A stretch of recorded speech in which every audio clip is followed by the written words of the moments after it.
राजेश आपल्या टॅक्सीमध्ये बसला होता. टोपी सरकवून त्याने डोळे मिटले, दोन्ही पाय स्टेअरिंगवर ठेवले आणि सीट मागे झुकवून थोडी झोप घेत होता. तेवढ्यात कोणीतरी खिडकीवर टकटक केली. त्याने डोळे उघडले. एक तरुणी उभी होती. राजेश आधीच जीवनाच्या ओझ्याने कंटाळलेला होता. घरात बायको अनिता सतत ओरडत असे. शांत झोपही नशिबात नव्हती. म्हणूनच तो म्हणाला, कुठं जायचं आहे? ती तरुणी म्हणाली, गोकुळधाम. राजेशने हिशोब लावला. इथून तिकडे जायचं 800, तिथं 2 तास थांबायचं 500 आणि परत आणायचं 800, म्हणजे एकूण 2100. पण तू 2000 दे. ठीक आहे, ती हसून म्हणाली. ठीक आहे भाऊ, पण लवकर निघा. राजेशने इंजिन सुरू केलं. सकाळपासून ही त्याची फक्त दुसरी सवारी होती. घरात ताण, बाहेर पैशांची तंगी, आयुष्य नरक झालं होतं. थोड्याच वेळात त्या मुलीचा फोन वाजला. तिने चिडलेल्या आवाजात उत्तर दिलं. काय आहे सेठ? थोडं संयम ठेवू शकत नाही का? सांगितलं ना पोहोचते. वारंवार फोन करून डोकं खाऊ नकोस. फोन ठेवताच ती पुटपुटली. साला कमी ना? पैसे देतो म्हणून समजतो बाई त्याची मालमत्ता झाली. राजेश शांत होता. गाडी रस्त्यावर सरकत राहिली. शेवटी ती तिच्या मंजिलवर उतरली. रात्रीचा वेळ होता. रस्ते जवळजवळ रिकामे. तू इथेच थांब, ती म्हणाली. मी 2 तासांत येते. ती वरच्या इमारतीकडे पाहून आत गेली. राजेशने खोल श्वास घेतला. हक्काचा पैसा कमवणं किती अवघड आहे, तो मनात म्हणाला. दिवसभर फिरून सुद्धा ही दुसरी सवारी होती. पहिल्याने तर पैसेही नीट दिले नव्हते. गाडीही जुनीच, त्याच्या बापाच्या काळातली. काळी पिवळी टॅक्सी. वय होतं साधारण 35चं. 2 मुलं, बायको अनिता आणि रोजचं भांडणं. संपूर्ण दिवस फिरतो. जे कमावतो ते सगळं तुलाच देतो. अजून काय करू, तो म्हणायचा. अनिता उत्तर द्यायची. रात्री उशिरापर्यंत टॅक्सी चालव. एवढ्याने भागत नाही. राजेश कुरकुरला. तुमचं चाललं तर 24 तास गाडी चालू. ती ताडकन म्हणाली. राहू दे, जेवण देते आता. आणि समोर ठेवली पिवळी डाळ आणि कोरडी भाकरी. कदाचित त्याच्या नशिबात हेच लिहिलं होतं. राजेशने काही तक्रार केली नाही. पूर्ण देशाचंच असं काहीसं आयुष्य होतं. तो झोपी गेला. किती वेळ गेला माहीत नाही. पण आज आला. स्वारी भाऊ, थोडा उशीर झाला. राजेश सुटला. म्हणाला, काही हरकत नाही, पण पैसे थोडे वाढव. ती म्हणाली, ठीक आहे, पण आधी कुठल्या तरी हॉटेलवर थांबा. फार भूक लागली आहे. सकाळचे 4 वाजले होते. राजेश म्हणाला, यावेळेस कुठलं हॉटेल उघडं असेल? ती सरळ दार उघडून उतरली आणि म्हणाली, चल तुलाही जेवायला घालते. आज सेठने चांगले नोट दिलेत. ती डोळा मारत हसली. राजेशही उपाशी होता म्हणून गेला. हॉटेल साधं, गचाळ. 1 टेबल, 2 जुन्या खुर्च्या. ती म्हणाली, छोले भटुरेच्या 2 प्लेट आण. गरम आण. मागच्या वेळी थंड आणले होते. मजा नाही आली, असं म्हणत तिने दुपट्टा काढून पर्समध्ये ठेवला. राजेश तिच्याकडे पाहतच राहिला. गोरी चिट्ट, वय जेमतेम 23-24. थोड्याच वेळात गरमागरम छोले भटुरे समोर आले. राजेशने वर्षभर फक्त भजी भटुरेच खाल्ले होते. नाहीतर रोजची डाळ भाकरीवरच दिवस जायचा. त्या रात्री त्याने पोटभर खाल्लं होतं. मुलगी म्हणजेच अणू म्हणाली, तू मला रोज सोडशील का? पैसे पण चांगले देईल आणि जेवण पण मिळेल. राजेश हसला. काही बोलला नाही. त्याला माहीत होतं की ही सवारी त्याचं रोजचं आयुष्य बदलून टाकणार आहे. दुसऱ्या दिवशी तो थकलेला घरी पोहोचला. दार उघडलं तर बायको अनिता नेहमीप्रमाणे चिडलेलीच होती. काय रे, पुन्हा उशीर झाला? मला सगळं कळतंय. दाखव कपडे बघू जरा. राजेश चिडून म्हणाला, काय वागणूक आहे ही? पोलिसासारखी चौकशी करतेस. एकतर पूर्ण रात्र काम करून आलोय, वरून हा हिशोब. अनिता रागाने म्हणाली, रात्र काळी करून येतोस. मला वाटतं कुठेतरी पैसे उडवतोस, असं म्हणत ती रडू लागली. राजेशचा राग अनावर झाला. मनात आलं भिंतीवर डोकं आपटावं, पण तो शांत राहिला. त्याने खिशातून पैसे काढले, तिच्या हातावर ठेवले आणि म्हणाला, घ्या आता. मी लवकर आलो तरी पण तक्रार, उशिरा आलो तरी तक्रार. आता रोज उशिराच येईल. एक सवारी मिळाली आहे, रोजची तिला सोडायला जातो. अनिता संशयाने म्हणाली, अशी कोण सवारी आहे जी रोज रात्री बोलावते? सरळ सांग, कुठली मुलगी आहे का? राजेशने हात जोडले. नाही ग, माझी माय. काही चक्कर नाही. या वयात मी काय करणार आहे? तू हे पैसे ठेव आणि नीट खर्च कर. राजेश इतके पैसे घेऊन घरी आला म्हणून अनिताचा मूड थोडा ठीक झाला. ती म्हणाली, नाश्ता बनवू का तुझ्यासाठी? राजेश म्हणाला, नको, मी जेवून आलोय. 24 तास जागलो आहे, आता झोपतो. त्याने 4 पायी अंथरली. स्टँड फॅन आपल्याकडे फिरवला आणि लांब चादर ओढून झोपला. असं रोजचं रुटीन बनलं होतं. रात्री राजेश अनूला घेऊन वेगवेगळ्या ठिकाणी जात असे. तिथं थांबून तिची वाट बघत असे आणि मग परत तिला घरी सोडून स्वतः घरी येई. अनु आपल्या घरची एकमेव कमावती होती. तिचे आई वडील म्हातारे झाले होते. तिने त्यांना सांगितलं होतं की ती रात्री एका श्रीमंत बाईसाठी कपडे शिवायला जाते. दिवसा ती सांगायची की मी कपडे विकते, शिवत नाही. पण वास्तव काही वेगळंच होतं. ती मनात म्हणायची, मला डिझाईन करणं खूप आवडतं, पण मोठं स्वप्न आहे स्वतःचं एक अलिशान बुटीक, ज्यात माझ्या डिझाईन केलेल्या कपड्यांची प्रदर्शनी लागलेली असेल आणि ते कपडे महागड्या भावात विकले जातील. पण त्यासाठी पैसा लागतो आणि हे छोट्या मोठ्या दुकानातून शिवणकामातून काय मिळतं? 4 तासांत एक ड्रेस तयार होतो आणि जेमतेम 500-600 रुपये मिळतात. पण इथे 4 तासांत 10-15 हजार मिळतात आणि जर सेट खुश झाला तर 25,000ही देतो. राजेशने तिला गंभीरपणे पाहिलं आणि म्हणाला, पण अनु, हे सगळं पापाचे पैसे आहेत. ती हळू आवाजात म्हणाली, माहितीये, पण काय करू? पापाच्या पैशाने का होईना, घर तरी चालतंय. 4 लहान बहिणी आहेत. जर मी हे नाही केलं तर त्यांपैकी कोणाला तरी करावं लागेल. पप्पांना दमा आहे, औषधं चालू ठेवावी लागतात. राजेशकडे काही उत्तर नव्हतं. त्याने फक्त खिडकीबाहेर पाहिलं. दूर कुठेतरी पहाट फुटत होती. आईला हृदयाचा आजार पण आहे. औषधे खूप महाग, डॉक्टरांचा खर्च वेगळाच. पैसे येतात आणि लगेच पळून जातात. जर एकदा मोठी रक्कम हाती लागली तर मी हा व्यवसाय सोडेन. अणूचा हेतू असाच होता. ती हे आनंदाने करत नव्हती. प्रत्यक्षात कधीच तिने असं करण्याचा विचारही केलेला नव्हता. पण एक दिवस कोणीतरी तिच्या मजबुरीचा फायदा उचलून तिला ह्या दलदलीत ढकललं आणि नंतर ती स्वतःच त्या दलदलीत ओघळत गेली. कारण घरच्या जबाबदाऱ्यांनी तिला इथून बाहेर पडण्याची संधीच दिली नाही. ती म्हणे, मीही विचार केला की एकदा मोठी रक्कम मिळाली की मग हे सगळं सोडून देईन, माझं नेहमीचं स्वप्न पूर्ण करीन. पण खरं तर प्रत्येकाचं दुःख वेगळं असतं.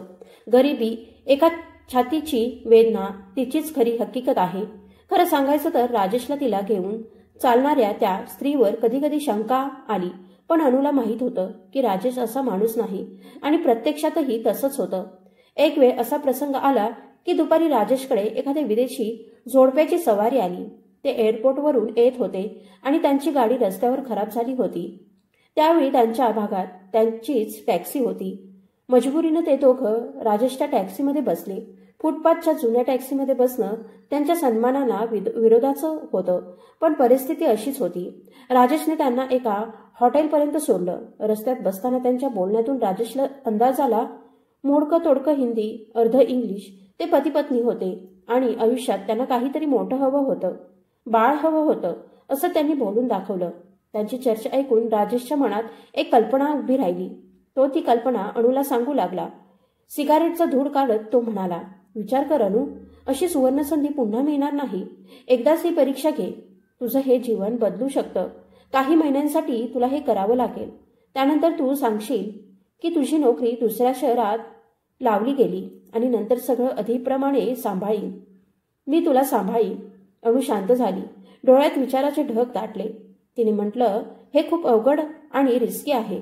असं काही मी कुणापासूनही लपूही शकणार नाही आणि पापाच्या रस्त्यावर जाऊन मी माझ्या आत्म्याला कसं सांभाळेन?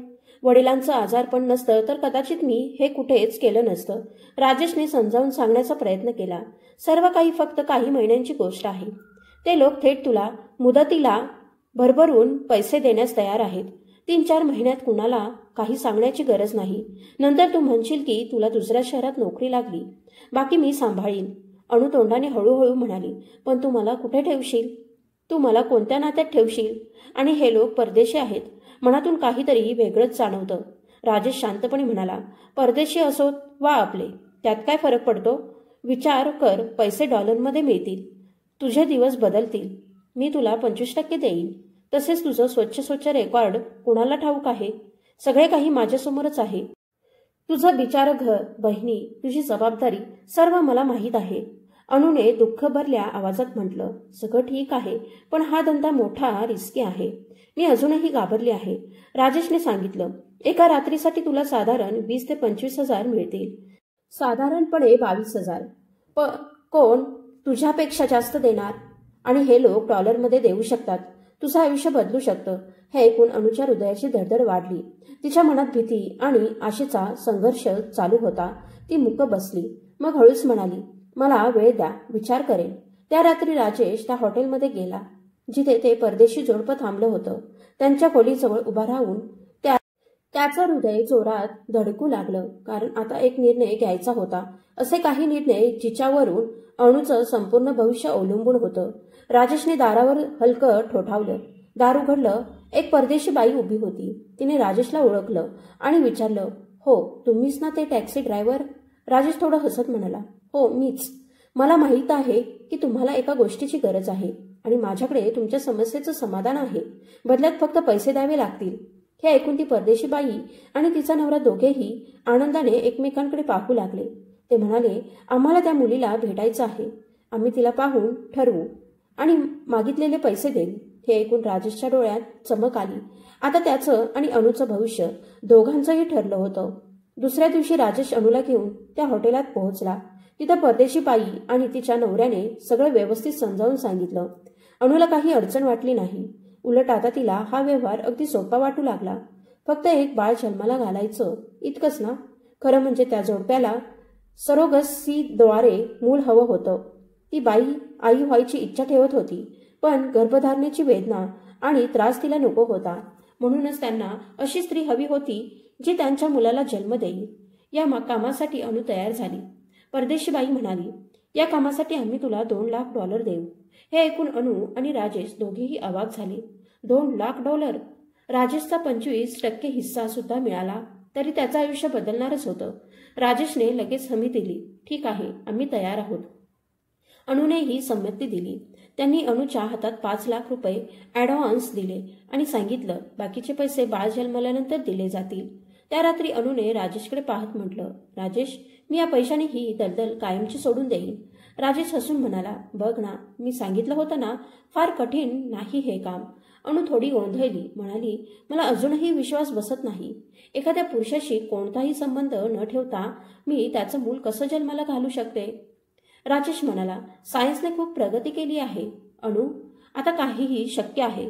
अणू दीर्घ श्वास घेत म्हणाली, बरं जाऊ दे, मी तयार आहे, पण शेवटपर्यंत माझी साथ दे. राजेश? राजेशने उत्तर दिलं, मी का देणार नाही? मी तुझी साथ देईनच. अणूने हलक्या आवाजात हसून म्हटलं, जर असे 2-4 ग्राहक आणखी मिळाले तर आपले दिवस तर सरळ बदलून जातील. दोघेही त्या क्षणी आनंदात बुडाले होते. दुसऱ्या दिवशी राजेश तिला हॉस्पिटलमध्ये घेऊन गेला. डॉक्टर रीनाने छोटंसं ऑपरेशन ठरवलं होतं, इन विट्रो प्रक्रियेचं. अणूला खूप भीती वाटत होती. पहिल्यांदाच तिने राजेशचा हात घट्ट पकडला. राजेश दचकला. इतकी सुंदर मुलगी, पण आजवर त्याने कधीच आपल्या बायको अनिताखेरीज कोणत्याही स्त्रीला स्पर्श केला नव्हता. अणू म्हणाली, राजेश, मला भीती वाटते. तो म्हणाला, घाबरायचं कारण नाही. डॉक्टर रीना खूप अनुभवी आहे. तुला काहीच होणार नाही. ती कुजबुजली. तरीही मनात काहीतरी थरथरतय. राजेश तिचा हात धरून म्हणाला, ज्या कामात तू रोज मजबुरीने उतरतेस त्यापेक्षा हे कितीतरी चांगलं आहे. ती गप्प झाली. डोळ्यात अश्रू दाटले. जेव्हा तिची वेळ आली ती शेवटच्या क्षणापर्यंत राजेशकडेच पाहत राहिली. मी मरणार नाही ना? ती थरथरत्या आवाजात म्हणाली. राजेश हसत म्हणाला, नाही ग, माझ्या बायकोने 2 मुलं जन्माला घातली आहेत. ठणठणीत आहे ती. तुला काहीही होणार नाही. फक्त त्यांच्या बाळाला काही इजा झाली तर आपल्याला काहीच मिळणार नाही. अणू म्हणाली, मग मी माझ्या आईबाबांना काय सांगू? पोट वाढेल, लोक विचारतील. राजेशने सांगितलं, सांग की तुझी मालकीन परदेशात गेली आहे आणि तू तिच्यासाठी काम करतेस. ती तुला दर महिन्याला पैसे पाठवते, एवढंच सांग. बाकी काही विचारलं तर बोलू नकोस. आता अणू घरीच राहू लागली होती. 2-3 महिने गेले आणि तिच्या अस्तित्वात एक नवीन रूप उमटू लागलं होतं. तिचं पोट आता स्पष्ट दिसू लागलं होतं. काही दिवसांनी अणूचं मन अस्वस्थ होऊ लागलं. ती म्हणाली, राजेश, काहीही कर, मला इथून घेऊन जा. मी आता या ठिकाणी राहू शकत नाही. राजेशने तिला समजावत सांगितलं, फक्त 5-6 महिन्यांची गोष्ट आहे. अणू, मग तू परत जाऊ शकतेस. तुझ्या घरच्यांनाही समजावू सांग. इतका वेळ लागणार आहे. अणूच्या घरच्यांसाठीही ती एक मोठी जबाबदारी होती. शेवटी त्यांनी परवानगी दिली. पण जेव्हा काही महिन्यांनी दिलेले पैसे संपले तेव्हा राजेशनेच रॉकीला फोन केला. पैसे संपले आहेत. डॉक्टर आणि औषधांचा खर्च खूप वाढलाय. अणूला आता जास्त काळजीची गरज आहे. रॉकी आणि त्याची पत्नी त्यांच्या देशात परत गेले होते. त्यांनी वचन दिलं होतं की संपर्कात राहू आणि त्यांनी खरोखरच $5,00,000 राजेशच्या खात्यात पाठवले. पण त्या पैशांतून राजेश आणि अणूने आपला फायदा केला नाही. त्या पैशातून राजेश रोज फळं, सुकामेवा, दूध, ताज्या भाज्या आणायचा. तू चांगलं खा अनु, बाळ तगडं जन्माला यायला पाहिजे. अनु तर रोज थोडी शांत, थोडी गप्प होत चालली होती. वेळ जसजसा पुढे जात होता तिच्या मनात भीती वाढत होती. एका रात्री ती म्हणाली, राजेश तू आज इथेच राहा, मला भीती वाटते. हे ऐकून राजेश अक्षरशः दचकला. काय बोलतेस तू? बाकी सगळं चालेल, पण हा विषय नाही चालणार. मी गुन्ह्याचं आयुष्य जगत नाही. माझी बायको जरी जाड आहे, रागीट आहे, तरी तीच माझं आयुष्य आहे. अनु म्हणाली, माझ्याशी चांगलं वाईट बोलू नकोस. मला रात्री झोप येत नाही, वेदना होतात आणि मी काही तुझ्याशी चुकीचं वागणार नाही. फक्त इतकंच, तू या खोलीत खाली जमिनीवर झोप. मला तेवढीच तसल्ली हवी की तू जवळ आहेस. ती पुढे म्हणाली, जर तू माझ्याशी फसवणूक केलीस ना तर मी तुला सोडणार नाही. तुझ्यासाठीच मी दुसऱ्याचं मूल जन्माला घालत आहे. राजेश गंभीर आवाजात म्हणाला, माझ्यासाठी नाही, पैशांसाठी करत आहेस तू हे. अनु म्हणाली, तसं असेल, पण आता आपण दोघं भागीदार आहोत. तुला माझ्यासोबत उभं राहावंच लागेल. राजेश काही बोलला नाही. त्याने डोकं हलवत सिगारेट पेटवली.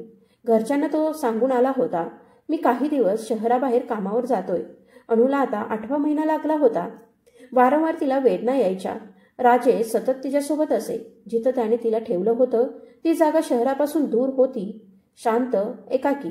बायको अनिताने त्याच्यावर प्रश्न केला, शहराबाहेर काय काम आहे?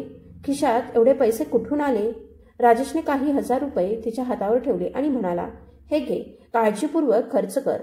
मला एका मोठ्या वर्कशॉपमध्ये मुंबईत काम मिळाले. 1.5 महिन्याचं कॉन्ट्रॅक्ट आहे. त्यानंतर माझी कायमची नोकरी लागेल. फक्त प्रार्थना कर काम नीट पार पडो. अनिता काही क्षण त्याच्याकडे पाहत राहिली. तिचे डोळे पैशांवर गेले आणि मग ती शांत झाली. राजेश सुटकेचा श्वास सोडत घराबाहेर पडला आणि पुन्हा अणूजवळ पोहोचला. त्याच्या एका मित्राच्या मदतीनेच त्याने तिला ठेवण्याची सोय केली होती. तो मित्र ही टॅक्सी चालवायचा. त्याने आपल्या ओळखीच्या घराच्या छतावर एक खोली मिळवून दिली होती. एकदा तो मित्र विचारायला लागला, अरे ही कोण बाई आहे जी तू इथे ठेवली आहेस? राजेशने शांतपणे उत्तर दिलं, ती एक गरीब स्त्री आहे. तिचा नवरा परदेशात काम करतो. काही महिन्यांनी परत येईल. पण जेव्हा राजेशही तिथे राहू लागला त्याचा मित्र थोडा संशयी झाला. दरम्यान वेळ जसजसा जवळ येत होता अणूचा भीतीचा थर वाढत चालला होता. पहिल्यांदाच ती कोणाचं बाळ जन्माला घालणार होती. रात्री तिला वेदना, घबराट आणि दुसरीकडे राजेशकडेही ती एक मोठी परीक्षा होती. एक सुंदर स्त्री, एकच खोली आणि मनावर प्रचंड जबाबदारी. त्या प्रत्येक रात्री राजेश डोळे मिटून बसायचा. जितके भजन, प्रार्थना, मंत्र त्याला आठवत ते तो मनात म्हणायचा. जणू देवच त्याला आठवण करून देत होता. ही कसोटी आहे, पाप नाही, संयम राख. राजेश रात्री डोळे मिटून बसायचा आणि मनात गुपचूप भजन गुणगुणायचा. कारण त्याला माहिती होतं, जिथं एक पुरुष आणि एक स्त्री एकटे असतात तिथं तिसरा शैतान नक्की असतो. आणि हेच शैतानी विचार आता त्याचा शांतपणा हरवत होते. आजकाल राजेशकडेही असंच घडत होतं. अणू जेव्हा वेदनेने ओरडायची ताबडतोब राजेशला हाक द्यायची, राजेश उठ ना, फार वेदना होत आहेत, मला हॉस्पिटलला घेऊन चल. कधी कधी ती रडायलाही लागायची. मला नीट झोप येत नाही, करवटही बदलता येत नाही. आणि आपल्या वेदनेत ती अशा गोष्टी बोलून जायची ज्या तिला बोलायला नको होत्या. कारण राजेश तिचा नवरा नव्हता. एका रात्री तिने अंधारात राजेशचा हात पकडला. इथे बस ना माझ्याजवळ, मला फार भीती वाटते, ती म्हणाली. बर्फासारखे थंड तिचे हात राजेशच्या हातात थरथरत होते. राजेशच्या अंगातून जणू प्राण निघून गेला होता. एक तरुण सुंदर मुलगी आणि अशी एकांत रात्र. त्याला स्वतःच्या मनातील शैतानी विचारांचाही भय वाटत होतं. पण तिची अवस्था बघून तो निघूनही जाऊ शकत नव्हता. त्याने देवाचं नाव घेतलं आणि संयमाने तो काळही पार केला. रात्रीचे 3 वाजले होते. अचानक अणूला प्रसूतीच्या तीव्र वेदना झाला. राजेश घाबरला नाही. त्याने तिला लगेच टॅक्सीमध्ये बसवलं आणि हॉस्पिटलकडे धाव घेतली. काही तासांत अणूने एका मुलाला जन्म दिला. राजेशचे डोळे पाणावले.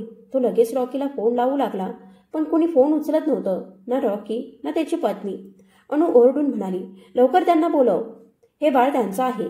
मी किती दिवस बहाणे बनवू? माझे आई बाबा पण फोन करतायत, मी काय सांगू आता? राजेशही व्याकुळ झाला होता. दुसऱ्या बाजूला त्याची बायको अनिता सतत फोन करत होती, कुठं आहेस तू? शहरात काय येत नाहीस? लोक सांगतायत तू एखाद्या बाईसोबत राहतोस. लग्न तर नाही केलं ना परत? राजेश दोन्हीकडून चेंगरला होता.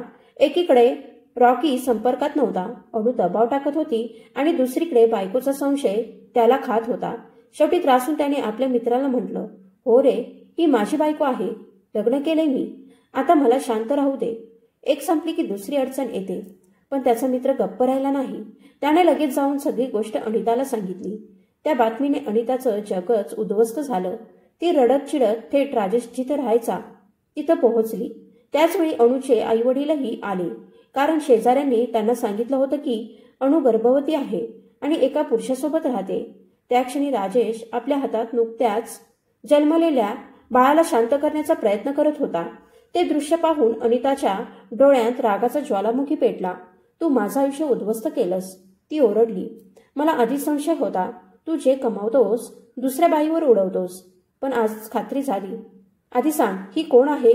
राजेश थरथरला, म्हणाला, ही माझी बायको नाही. अनिता किंचाळली, मग काय, लग्नाशिवाय बाळ जन्माला घातलंस? राजेशकडे उत्तर नव्हतं. त्याने फक्त बाळ अणूच्या हातात दिलं. सगळे थबकले. अणूच्या आईने रडत विचारलं, मुलगी सांग, हे बाळ कोणाचं आहे? सगळ्यांच्या नजरा तिच्यावर होत्या. क्षणभर ती गप्प राहिली. मग डोळ्यांतून अश्रू गळाले. तिने थरथरत्या हाताने राजेशकडे बोट दाखवलं आणि म्हणाली, हे त्याचं बाळ आहे. राजेश सुन्न होऊन उभा राहिला. त्याचे ओठ थरथरत होते आणि त्याच्या नजरेत फक्त एकच प्रश्न होता, का? का केलंस हे अणू? राजेशला वाटलं होतं की अणू सत्य सांगेल आणि त्या सत्यामुळे त्याचं आयुष्य वाचेल. पण जेव्हा तिने उलटच बोललं, हा माझा नवरा आहे आणि हे बाळ याचं आहे, तेव्हा राजेशच्या अंगातून रक्त सरसायला लागलं. तो रागाने तिच्याकडे बघू लागला. ही का खोटं बोलते? माझा अंतच करवायचा आहे का या बाईने? राजेश किंचाळला, खोटं बोलू नको अणू, खरं सांग, नाही तर ही माझी बायको मला जिवंत खाणार. पण अणू शांतपणे म्हणाली, मी खोटं नाही बोलत, हे खरंच माझं पती आहे, हे बाळ याचंच आहे. अणूचे आईवडीलही रडत म्हणाले, मुलगी, जर लग्न करायचंच होतं तर आम्हाला सांगूनही करू शकत होतीस ना? अणूने थरथरत उत्तर दिलं, याचं म्हणणं होतं की आता शांतपणे लग्न करू, कारण याची बायको त्याला सोडणार नाही. हे ऐकून अनिताचा राग ज्वालामुखीसारखा फुटला. ती पुढे सरसावली. राजेशची कॉलर पकडून किंचाळली, कमीना, मला आधीच संशय होता.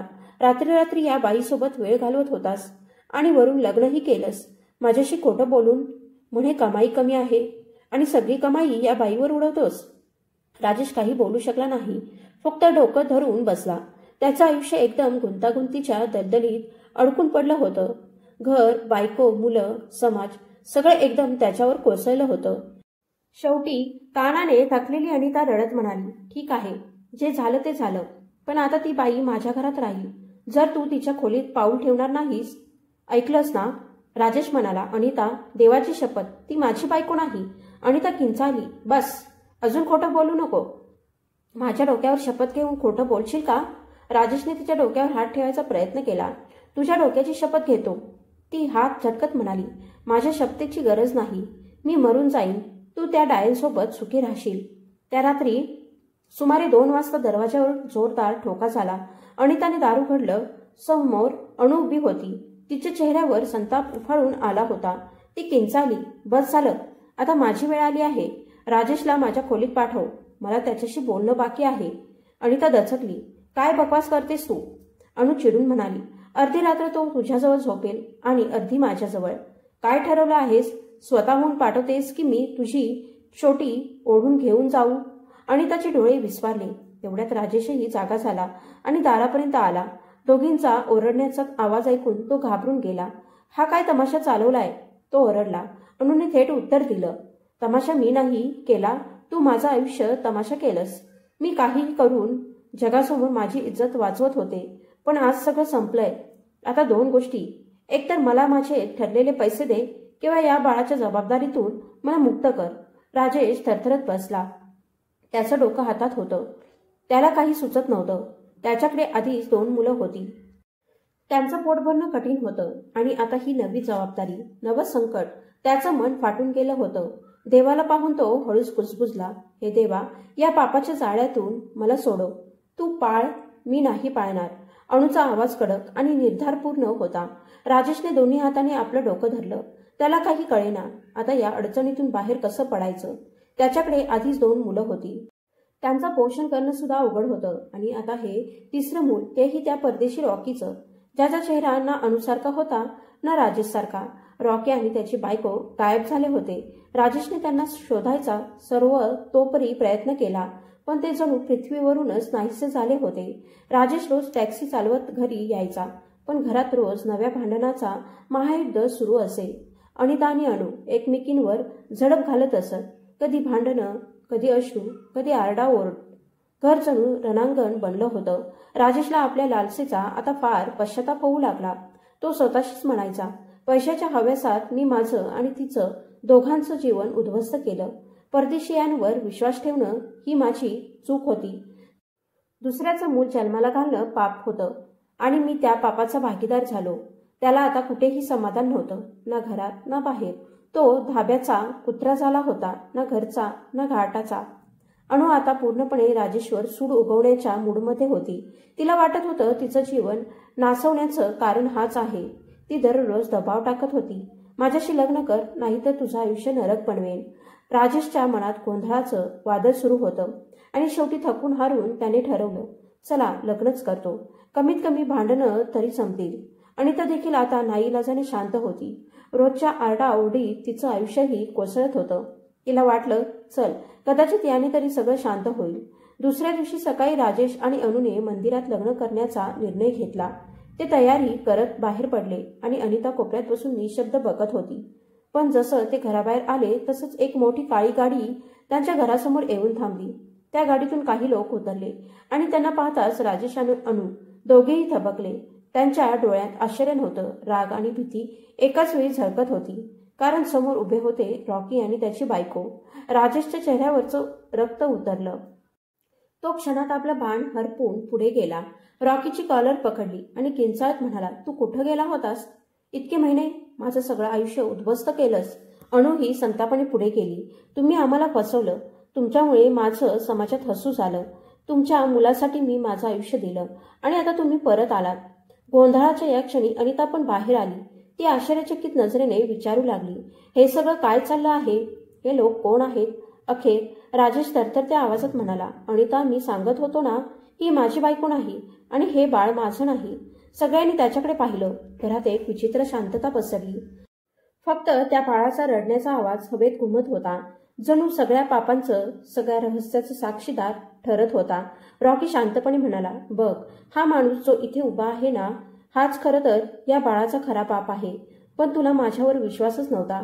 राजेश अजूनही हादरलेलाच होता. तो रागाने म्हणाला, मग तुम्ही दोघं गेले तरी कुठं होता? ना आमचा फोन उचलत होता ना संपर्क साधत होतात. आम्हाला वाटलं तुम्ही आम्हाला फसवलत. रॉकीने दीर्घ श्वास घेतला आणि त्यांना घरात बसवलं. थोडं शांत व्हा, तो म्हणाला, सगळं सांगतो.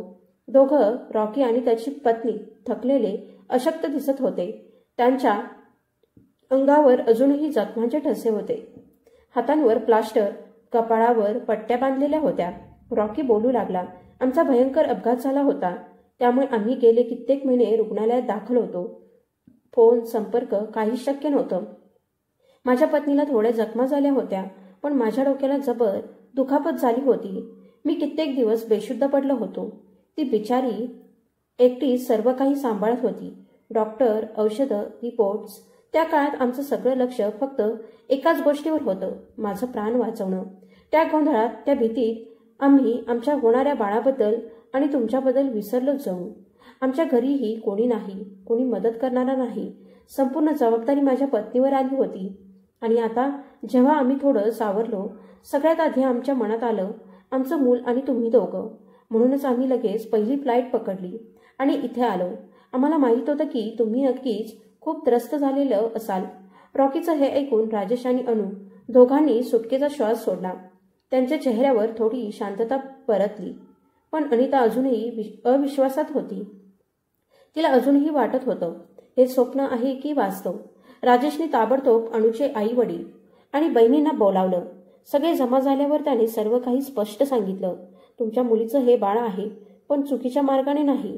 तो शांतपणे म्हणाला, ही एक वैद्यकीय प्रक्रिया आहे, सरोगसी. त्या परदेशी जोडप्याला मूल हवं होतं आणि त्यांनी अनुला निवडलं. हे त्यांचं मूल आहे. देवावर हात ठेवून सांगतो, माझं नाही. राजेशने सर्वांना सविस्तरपणे सरोगसीबद्दल सांगितलं.